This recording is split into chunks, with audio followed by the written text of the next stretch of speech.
My name is Nicholas Pitt. I am the Artistic Director of No Stone Theatre and directing our current project, working title Seeds of Hope.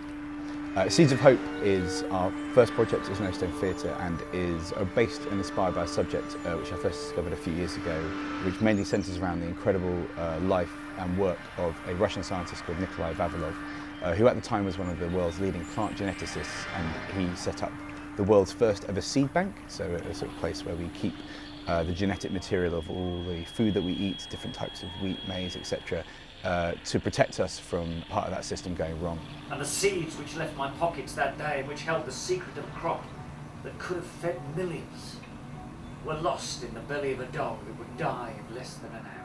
Due to falling out of favour with Stalin, he ended up being starved to death himself in a borstal, and his institute during the siege of Leningrad was sort of left unguarded, and the brave institute workers who worked there, who believed in this vision, which has since been sort of shown to be correct, and his ideas and theories are now sort of recognised and repeated all across the world.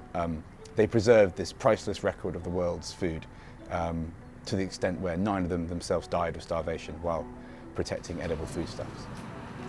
This is where I was told that the Institute would be open for the duration of the siege, and that the samples would need to be protected at all costs from a hungry and desperate population.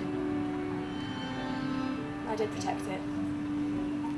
My name's Johanna Taylor. I'm the Executive Director of No Stone Theatre. We're an emerging theatre company that creates contemporary work focused on using collaboration to explore ideas around environment, science, politics, everything that affects the current world that we're living in. As obviously we've seen many reports appearing in the media now of these climate change and biodiversity getting a lot worse, it's speaking directly to a problem and a challenge that Nikolai Vavilov identified and tried his very best at the start of the 20th century to make us all more resilient and to try and end the scourge of famine.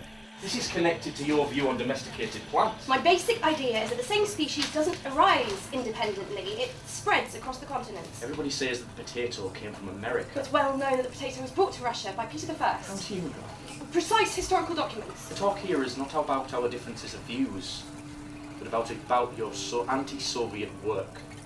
What we've come to is a really interesting holding world where we essentially follow 4 of our fictionalised researchers, essentially sort of back through time and space. We'll focus on their journey and their relationship, which we also feel speaks to the sort of current contemporary feeling of being asked to confront incredibly difficult truths about the state of the world. And each one of them sort of, I suppose, will maybe represent or give an archetype for how we all as individuals need to confront what is essentially a very scary reality. This is the sound of something scratching. There, you see, I told you he'd come if you called him. I shall give him a treat for this. What treats have you got? My rations. Rations aren't treats. I'll give him something. What? I'll find him something. Nothing from the collection. Of course not. We have been working with an incredible team of collaborators, such as Dan Canham, who's been our movement director, John Wynn, who's our sound designer and composer, Minglu Wang, who's our set designer, and Nick Walker, who's our writer. So I knew that actually the best way into this would be to work with, movement, sound, visual design and text to collaborate to find our own sort of unique take and write and form to tell this really brilliant story. What will we eat? We'll eat smoked veal stroganoff with steaming platters of buckwheat and black bread. And beef blinchki, and cabbage piroshki, And borscht with chilies. And purple potatoes. And solyanka and sweet cherries. It's not the cathedral that's on fire. It's a man. It's a man that's on fire. there are seeds all over the floor.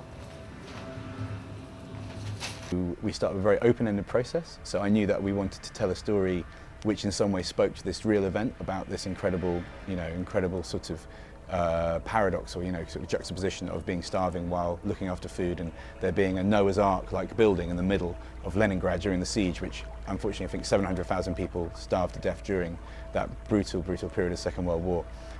That building itself being full of the world's food, so literally like a sort of Noah's Ark and a sort of sea of devastation. There's obviously something very compelling just automatically about that metaphor, about that image.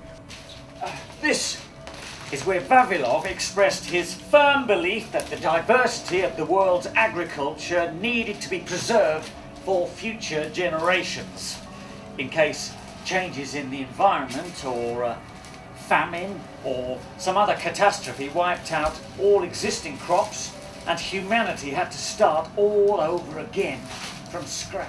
The project has been kindly funded by the Arts Council and supported by the Pleasance in Islington. We've been working on it for the R&D for 2 weeks. It's been an incredible process, incredible to watch, and the sharing on the last day has gone incredibly well.